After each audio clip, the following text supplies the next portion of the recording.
STDs, teen pregnancy. Does this sound like something positive you would want for your life? Does this sound like something positive you would want for your teenager's life? It doesn't sound very good. As community leaders and members of today's society and parents, it is our job to protect the youth of America. It is our job also as Christians to promote God's values in all of our teachings. As a registered nurse, godmother, and student, I see how important it is to promote abstinence to our teenagers. Recent research has shown that the increase of STDs and teen pregnancy has led to a decline in self-esteem issues in all across our youth of America. Studies have also shown that by promoting abstinence in family life programs, specifically in middle school, we can provide a better outcome for those involved. I have done formal research on this topic through different areas of research, proving that by promoting abstinence, we can better the youth of America. This brings me to my first point. Teenagers who are sexually active have led to an increase of incidence of sexually transmitted diseases and an increased rise of pregnancy. The Abstinence Youth of America did a study and showed that sexually transmitted diseases annually are affecting 3 million teenagers. And that means roughly 1 in 4 teenagers who are performing premarital sex are contracting STDs. They also showed that today, nearly 14% of all teen pregnancies are occurring to children under the age of 18. In their studies, they've also showed that 2/3 of all the teenagers that are affected by STDs have proved to have a decline in their self-esteem and overall outcome of their life. Now that you know a little bit about the rise of STDs in teen pregnancy, this brings me to my next point. Increased rate of sexually transmitted diseases in pregnancy leads to self-esteem and emotional issues.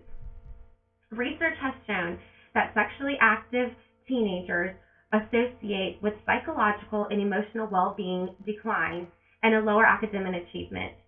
These studies were performed by Rector and Johnson. Earlier sexual activity has also shown to multiply the negative consequences on our youth.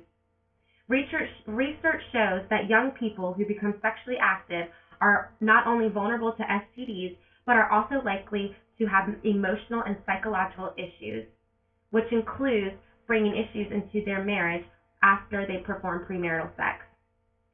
As a quote, many young girls begin to feel guilt and regret from their decisions to become sexually active. In the words of one psychiatrist who recalls the effect of her own sexual consequences, she states, "The longest standing, deepest wound I gave myself was heartfelt, that sick, used feeling of having given a precious part of my soul to so many for nothing, and it still aches my heart." This brings me to my final point. If we choose to promote abstinence, specifically in teenage youth and in family life education in middle school, we will see a decline in STDs and teen pregnancy and increase their self-esteem. In 2010, the Aid Health Data revisited a study in 2004 that found adolescent virginity pledging was linked to a number of positive outcomes in their social life. Strong pledgers, which are the youth, were 40% less likely to initiate sexual activity before the age of 18, which means on an average of 1/3 sexual partners compared with non-pledgers.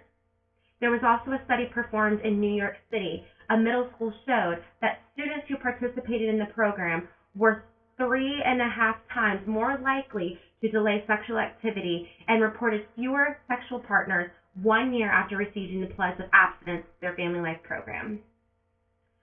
In conclusion, we see that premarital sex is a major problem in our youth today.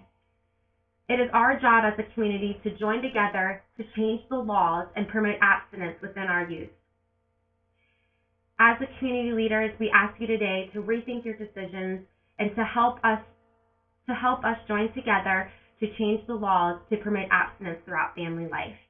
Thank you.